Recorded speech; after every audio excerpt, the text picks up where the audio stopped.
Halo semuanya, perkenalkan kami dari mahasiswa KKN Profesi FKG UMI. Di sini kami akan menyampaikan edukasi pencegahan COVID di era new normal ini, serta bagaimana sih tips menjaga kesehatan gigi dan mulut di era new normal ini. Eits, tapi sebelum itu kita perkenalan dulu yuk sama anggota KKN Profesi FKG UMI.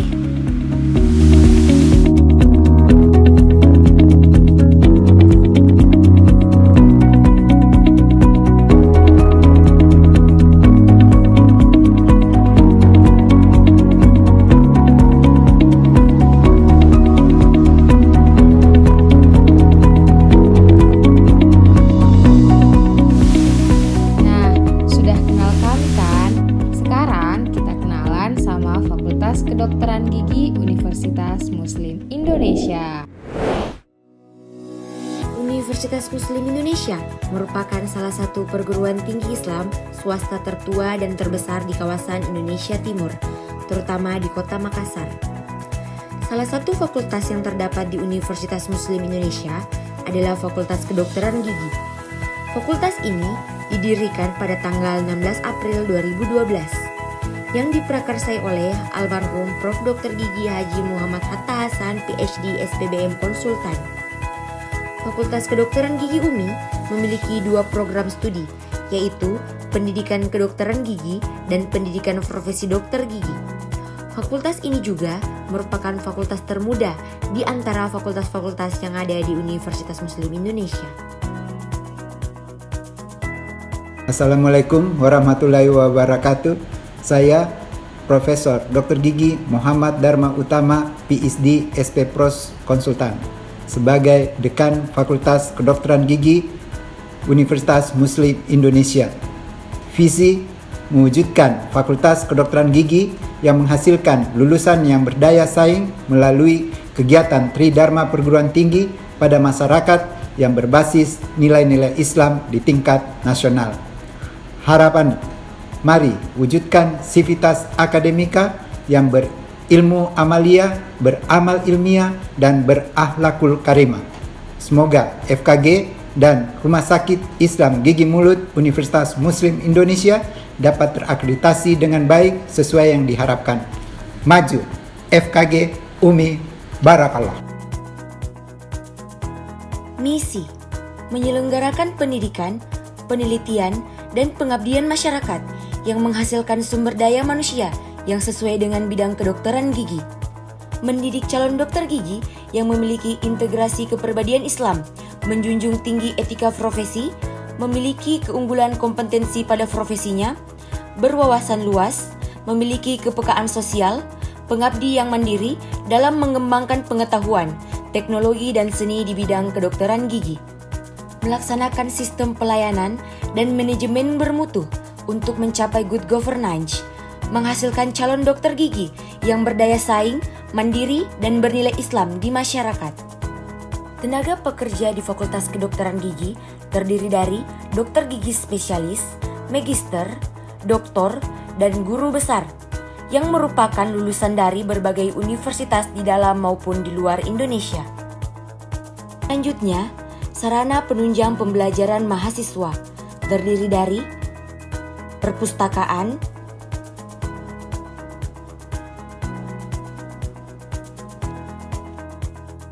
ruang kelas,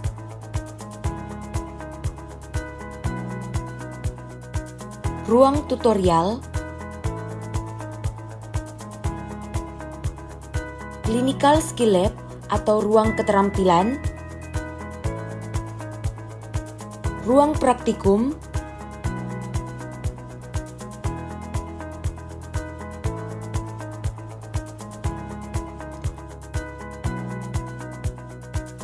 dan ruang CBT.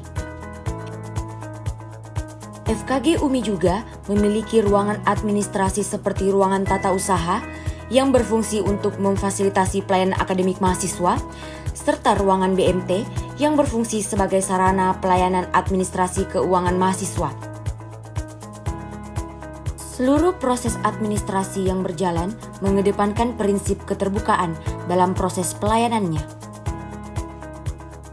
Para mahasiswa juga aktif dalam kegiatan kemahasiswaan serta pengembangan keterampilan yang dijalankan langsung oleh, dari, dan untuk mahasiswa.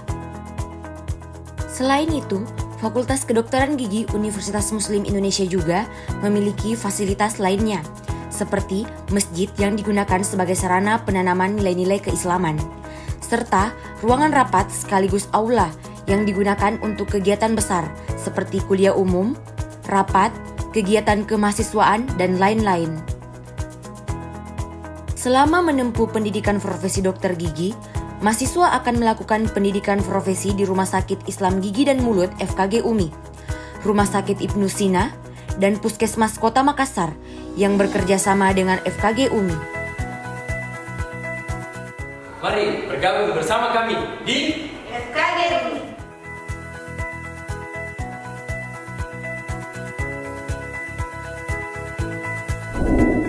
Seperti yang kita ketahui bahwa pandemi COVID ini belum berlalu. Maka dari itu, saya ingin menjelaskan sedikit apa coronavirus itu kepada bapak-bapak dan ibu-ibu. Coronavirus adalah keluarga besar virus yang menyebabkan penyakit mulai dari gejala ringan sampai berat. Ada setidaknya 2 jenis coronavirus yang diketahui menyebabkan penyakit yang dapat menimbulkan gejala berat, seperti Middle East Respiratory Syndrome dan Severe Acute Respiratory Syndrome. Virus corona adalah zoonosis, ditularkan antara hewan dan manusia. Pada 31 Desember 2019, WHO China Control Office melaporkan kasus pneumonia yang tidak diketahui etiologinya di Ketahuan Provinsi Hubei, China. Pada tanggal 7 Januari 2020, China mengidentifikasi pneumonia yang tidak diketahui etiologinya sebagai jenis baru coronavirus disease atau COVID-19. Pada tanggal 30 Januari 2020, WHO telah menetapkan sebagian kedaruratan kesehatan masyarakat yang meresahkan dunia atau Public Health Emergency of International Concern. Penambahan jumlah kasus COVID-19 berlangsung cukup cepat dan sudah terjadi penyebaran antar negara. Nah, sekarang kita cari tahu dulu apa saja tanda dan gejala dari virus corona ini. Tanda dan gejala umum infeksi COVID-19 antara lain gejala gangguan pernapasan seperti demam, batuk, dan sesak napas. Masa inkubasi rata-rata 5-6 hari dengan masa inkubasi terpanjang 14 hari. Pada kasus COVID-19 yang berat dapat menyebabkan pneumonia atau adanya peradangan paru-paru, sindrom pernapasan akut, gagal ginjal, dan bahkan kematian. Tanda-tanda dan gejala klinis yang dilaporkan pada sebagian besar kasus adalah demam, dengan beberapa kasus mengalami kesulitan bernapas dan hasil ronsen menunjukkan infiltrat atau adanya bercak-bercak pada paru-paru yang mengalami COVID-19.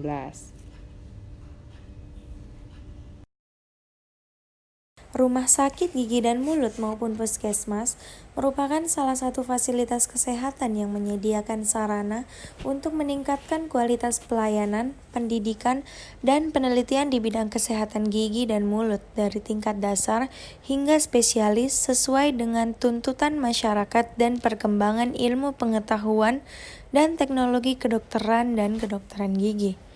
Beberapa kasus rumah sakit gigi dan mulut telah menutup layanan dan kegiatan akademik mereka, mengalihkannya secara online untuk menghindari kasus dan penyebaran COVID-19 di tempatnya.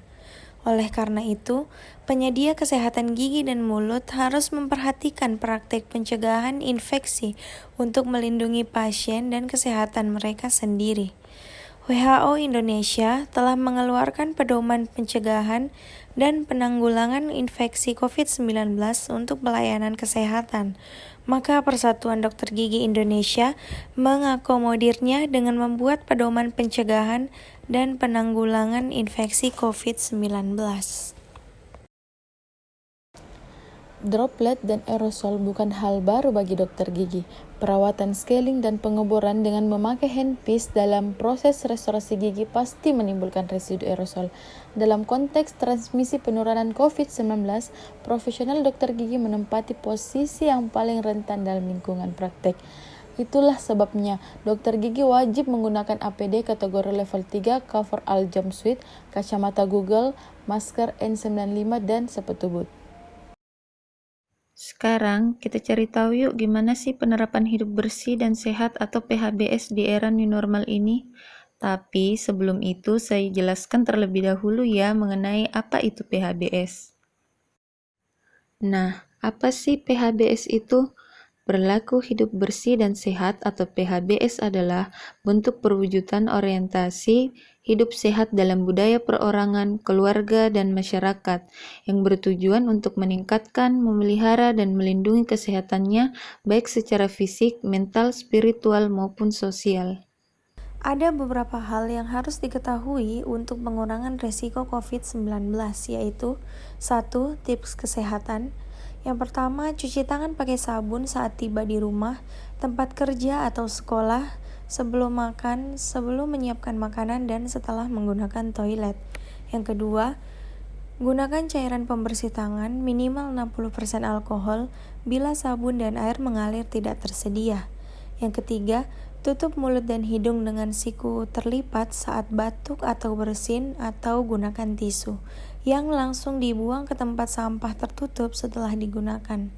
Cuci tangan dengan sabun dan air mengalir atau cairan pembersih tangan. Yang keempat, jaga jarak paling sedikit 1 meter dengan orang. Jangan berada dekat dengan orang yang tidak sehat. Yang kelima, hindari menyentuh wajah karena mulut, hidung, mata dapat menjadi pintu masuknya virus. Yang keenam, bersihkan benda, permukaan, dan alat-alat yang sering digunakan, khususnya yang berada atau digunakan secara umum seperti meja, keyboard komputer, pegangan pintu, dan lain-lain. Bersihkan dengan cairan desinfektan. Yang terakhir, sering cuci tangan pakai sabun dan air mengalir minimal 20 detik dan ingatkan anak untuk mencuci tangan pakai sabun secara benar. Gunakan cara mudah mengukur durasi 20 detik, semisal menyanyi lagu selamat ulang tahun 2 kali. Nah, kemudian tips menjaga kesehatan fisik dan mental.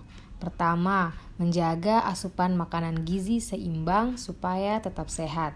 Tidak merokok, tidur yang cukup, tidak makan menggunakan tangan. Gunakan sendok dan garpu secara terpisah. Mengelola stres, misalnya dengan berolahraga dan berpikir positif. Segera menghubungi dokter atau layanan dukungan kesehatan mental maupun psikososial jika dibutuhkan. Kemudian, jika memiliki penyakit sebelumnya, pastikan Anda tidak putus konsumsi obatnya dan memiliki stok obat yang cukup. Hindari menyentuh wajah karena mulut dan hidung maupun mata dapat menjadi pintu masuknya virus. Terakhir, bersihkan benda, permukaan, serta alat-alat yang sering digunakan, khususnya yang berada ataupun yang digunakan secara umum, seperti meja, keyboard komputer, pegangan pintu, dan lain-lain. Strategi pencegahan dan pengendalian infeksi berkaitan dengan pelayanan kesehatan. 1. Kebersihan tangan dan pernafasan. Petugas kesehatan harus menerapkan 5 momen kebersihan tangan, yaitu sebelum menyentuh pasien, sebelum melakukan prosedur kebersihan atau aseptik, setelah bersentuhan dengan pasien, setelah berisiko terpapar cairan tubuh, dan setelah bersentuhan dengan lingkungan pasien, termasuk permukaan atau barang-barang yang tercemar. 2. Penggunaan APD sesuai resiko. Penggunaan secara rasional dan konsisten APD, kebersihan tangan akan membantu mengurangi penyebaran infeksi.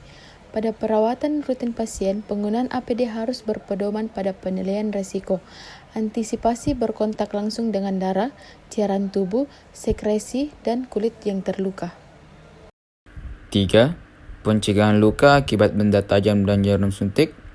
4. Pengolahan limbah yang aman. Pengelolaan limbah medis yang sesuai dengan prosedur rutin. 5. Pembersihan lingkungan.